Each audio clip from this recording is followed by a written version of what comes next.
ರಾಯಚೂರು ಜಿಲ್ಲೆಯ ಇಂದಿನ ಸಿರವಾರ ತಾಲೂಕಿನ ಹರವಿಯ ಬಸವಣ್ಣ ದೇವಾಲಯ 13ನೇ ಶತಮಾನದ ಮೊದಲನೇ ದಶಕದಲ್ಲಿ ರಚನೆಯಾದ ಈ ದೇವಾಲಯವು ಮೂಲತಃ ಪೂರ್ವಾಭಿಮುಖವಾಗಿತ್ತು. ಇದೊಂದು ದ್ವಿಕೂಟ ದೇವಾಲಯವಾಗಿದೆ. ಬೆಣಚುಕಲ್ಲಿನಿಂದ ಕಟ್ಟಲಾದ ಈ ದೇವಾಲಯದ ಗೋಪುರವು ಕಳಿಂಗ ಮಾದರಿಯಲ್ಲಿದೆ. ಇದು ಪಶ್ಚಿಮದಲ್ಲಿ ಒಂದು ಗರ್ಭಗೃಹ, ಅಂತರಾಳ, ಪೂರ್ವದಲ್ಲಿ ಒಂದು ಸಭಾಮಂಟಪ, ಒಂದು ನಂದಿ ಮಂಟಪ ಮತ್ತು ದಕ್ಷಿಣದಲ್ಲಿ ಅಂತರಾಳವಿಲ್ಲದೆ ಮತ್ತೊಂದು ಗರ್ಭಗೃಹವನ್ನು ಒಳಗೊಂಡಿದೆ. ದೇವಾಲಯದ ಉತ್ತರ ಮತ್ತು ಪೂರ್ವದಲ್ಲಿ ಪ್ರವೇಶ ದ್ವಾರವಿದ್ದು ಈಚೆಗೆ ಪೂರ್ವದಲ್ಲಿ ದ್ವಾರವನ್ನು ಮುಚ್ಚಲಾಗಿದೆ. ಬಸವಣ್ಣ ದೇವಾಲಯವನ್ನು ಬಂಡೆಗಲ್ಲಿನ ಮೇಲೆ ಕಟ್ಟಲಾಗಿದೆ. ಇದರ ಅಧಿಷ್ಠಾನ ಭಾಗವು ಜಗತಿ, ಪದ್ಮ ಚಿತ್ರಗಳಿಂದ ಅಲಂಕೃತವಾದ ಕಂಠ ಮತ್ತು ಪದ್ಮಗಳಿಂದ ಕೂಡಿದೆ.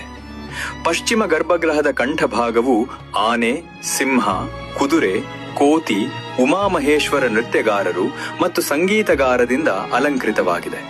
ಗೋಡೆಗಳು ಸಮತಟ್ಟಾಗಿವೆ.